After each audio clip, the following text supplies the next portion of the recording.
Well, welcome everyone. My name is Sarah Pearson. I am the assistant conductor for the Symphony of Northwest Arkansas, and we are joined today with our guest, Trevor New. Welcome, Trevor. Yep. Hi. Nice to meet you.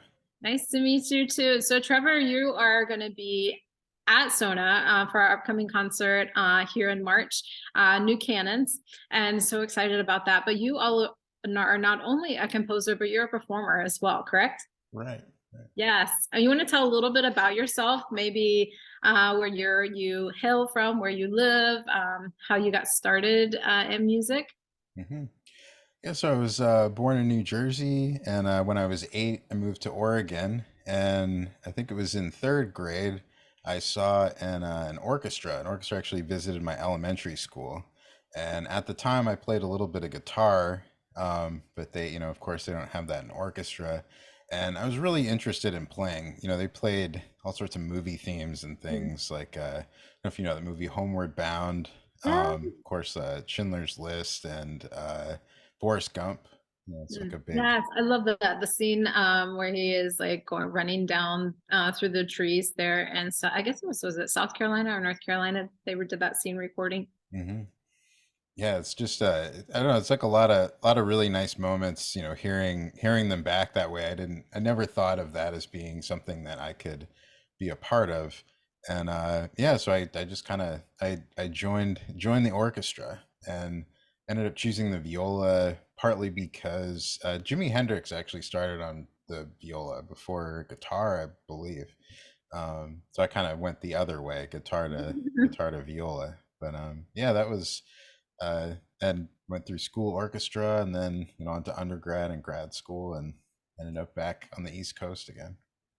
Neat. So Jimi Hendrix, was he kind of inspiration as you were looking at guitar to begin with, and then him switching to, and then going to viola? Is that how that connection came for you? I'd say definitely. I really liked the sounds that he made. It was one of those things where if you listen to his music, it's like a lot of different chords that and something that sounds very familiar, but then of course the national anthem and these kind of Right. really crazy feedback and crazy textures and things. So both parts of that really appealed to me. And that could be where some of your things later on come into play, that early on connection, and then what you create stuff now from, maybe. I don't know. I think so. All right. So, who inspired you to make music? I think you said, and Jimi Hendrix kind of helped you make the choice to go to viola from where you were with guitar. But who inspired you to do a lot of what you're doing today? That's yeah, it's an interesting question for to try to answer because I always felt like it was a almost like a mechanism. Mm. I watched like a lot of movies growing up, but a fair amount of television, hopefully not too much. But um, All good. yeah, I think movies were a big part of that, and an aspect of storytelling and a probably further deeper maybe a way of communicating. It's my parents are both worked in education, and this sort of thing of this idea of trying to communicate with people in a particular way that was Mm. really engaging, I think has always been a goal of mine. I saw them do that quite a bit. So whenever I play, I like to think that I get to do that a little bit myself, I guess. Ever the teacher, right? It's in your genes, kind of can sharing what you know with everyone else, right? So how would you describe the music that you make? Obviously, you're a performer on viola and stuff, but I mean, it's just so fascinating. I wish that we could like put a screenshot up of what your score like looks like for the piece that we're performing coming up. But how would you describe how that process happens for you? I guess there's a few things happening kind of all at the same time. It's one, there is a really specific goal where it's notated and everybody's trying to do has like a particular role, and then sort of the polar opposite where it's very open, almost in a way that has everybody questioning a little bit of what they're supposed to be doing. And I think kind of going back and forth and that experience can end up producing I think a lot of really interesting sounds, interesting Mm. results. In terms of sort of the process that I go through when I look at, how to approach something like that, there's a lot of little experiments. Like I'll work, one on one with somebody that I'm collaborating with, and with smaller ensembles and things that way. And really, I'll end up looking at what I do just in my own playing. Uh, if we're thinking about network performance where you're playing with people in different locations or even just one other location a little ways away, how do we play with the latency, or should we try to overcome it? So I think those questions often inform. I think in a very clear way too, often inform how we can approach it musically. Like you could, if you throw an arpeggio in there, if somebody is one beat behind you, then you end up hearing a bunch of chords, for example, and Right. you can And so just for run from there. our guests, our audience that's listening, Trevor, can you just explain just a little bit more what you're talking? Because not all of them are musicians or have dealt with technology, maybe as much as you have on this, but kind of explain what that means. Yeah. So if you're playing an arpeggio, which outlines a chord, right? So you're hearing a few notes together. An arpeggio is when you play them individually. It's like do, mi, so. If you ask somebody else to sing that with you and they're in person, you'll just hear that note together. But if you're playing through like a network piece or something like that, and you both try to sing that, you ask the person to sing that with you in time, they might actually sing the first note as you're on the second note, Mhm. which will then you'll have two notes going at the same time. And if you follow that logic throughout a whole piece, you'll find maybe delaying certain parts and taking turns leading, you can have all sorts of things happening that are it's very different, but super interesting. And then Right. add other in-person musicians, and it's like it's kind of a game in a way. It's kind of like the early days of Zoom during the pandemic, where we were all just trying to figure it out, and you had all these echoes, right? Yeah, Right. this delayed sound. But you found a way that it works, right, in this piece. Right. Yeah. So planning for delays or giving people complete autonomy takes away this feeling as though something is not happening in time and makes it just happen when it's happening. Uh, so treating certain things as textures, and other times actually timing things out, which I have like a little bit of a sort of musical method for that. Yeah, something that I like to say with that is it's not really a technical solution, it's a musical solution. Mm. We're using our musicianship and years of training that are already there and just kind of applying it to that medium. Yeah, it's kind of like when I run shot camera for, live recordings if I'm not conducting, and I have to prepare the camera crew ahead of time to call the shots. And so like I will like go through my score and I'll kind of time it out. And it's the same kind of idea, like you're preparing it even ahead of what's going to happen kind of thing so that they're where they need to be. It's kind of the same idea.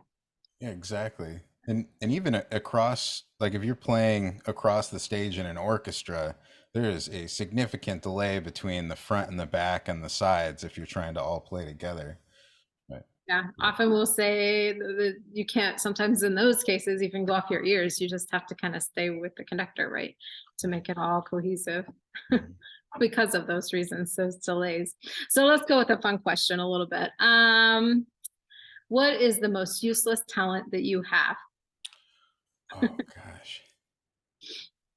That's um hmm trying to think about that one.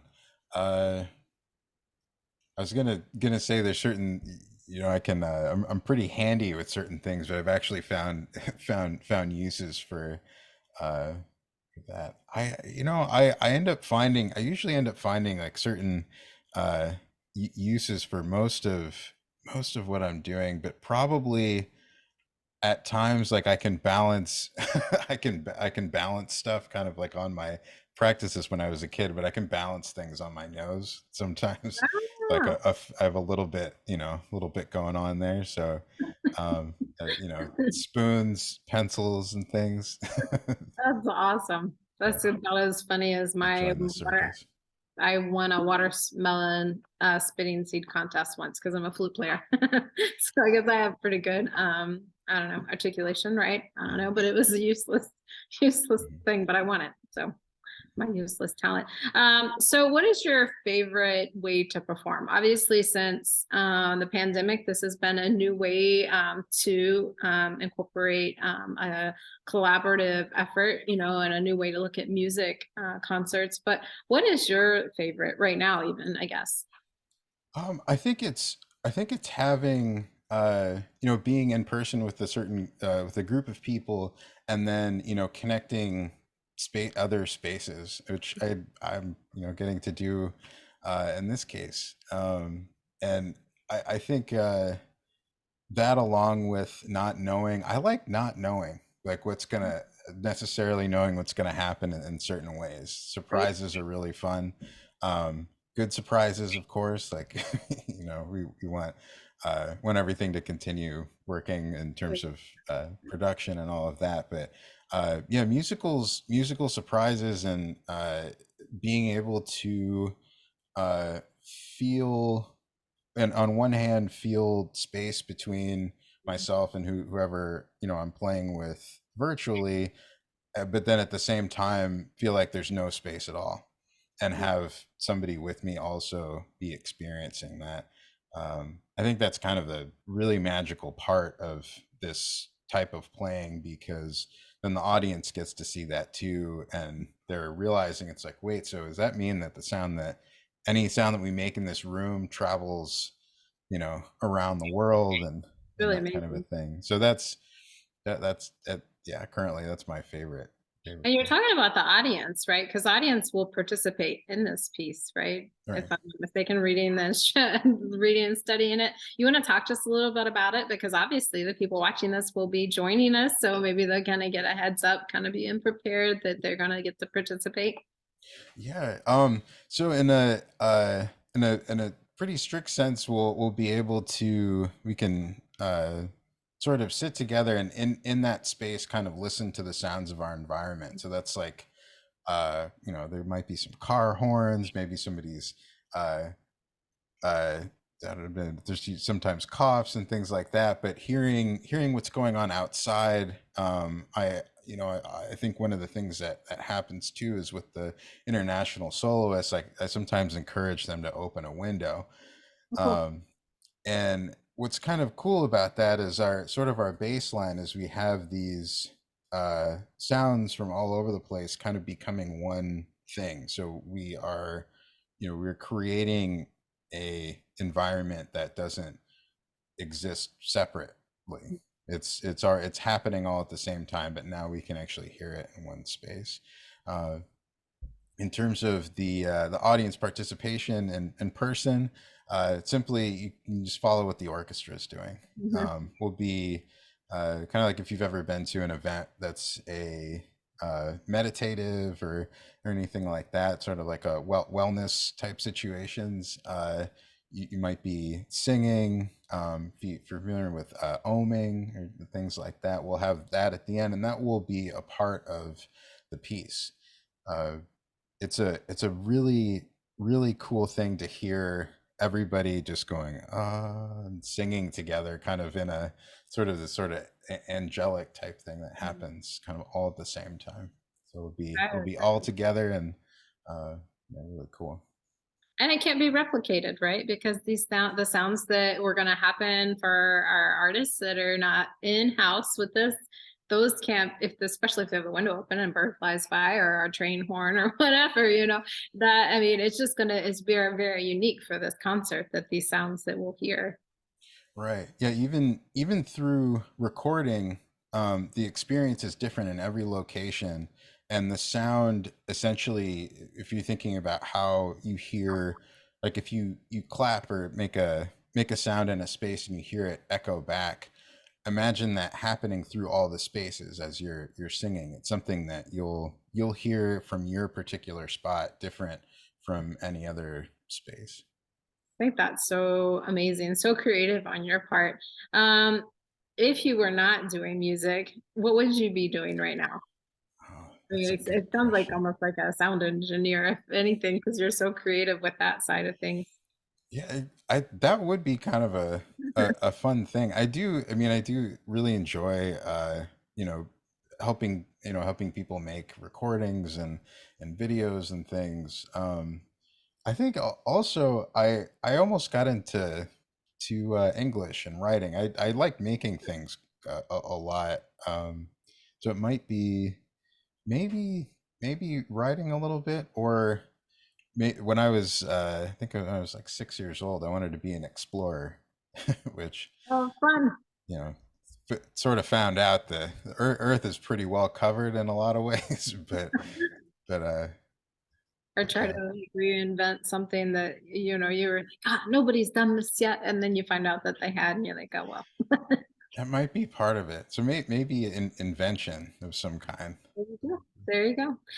Is there anything like now that that you could think of about the industry that you would love to see change, like the industry of the music industry, especially with the new creative things that you're bringing? How do you envision this going forward? Um, so I think what's really great about some of the technologies that are now available is artists can represent themselves in a lot of ways. Uh, they're I think yeah, allowing I think our artists being able to produce, more work with more people, having a certain amount of flexibility, um, and I think also people having the flexibility that I have. I mean, I have a ton of support artistically when, when this collaboration happened. It was a matter of, okay, so what would you like to do? Okay, this is great. Let's see if we can do this. Whereas, uh, in some situations, that's not what people are able to do to like really try to realize a vision or an ideal. So I think also music is headed towards more connectiveness, like in an artistic sense, but maybe with some of the things that I'm trying to do, it's a literal a literal way as well. Um, I think having the context within things that you're creating and having questions around that is something that has started to happen. It's happening more and more, and it's happened more and more over time, and I find that to be really exciting, especially as somebody who had I as much as I like the classics, but sometimes, like, if a symphony is labeled like symphony number one and I haven't had a chance to meet the composer, I don't know exactly what's up. It's like, wow, this sounds great. Like, it's like I really wonder what's happening. It's like like watching a movie without the video, in a way. You I just want more Sometimes, but information about it, know what the nuts and bolts of it are about. right. Yeah. But So what's next for you? What's on the horizon? So Cohere number one, is there going to be more?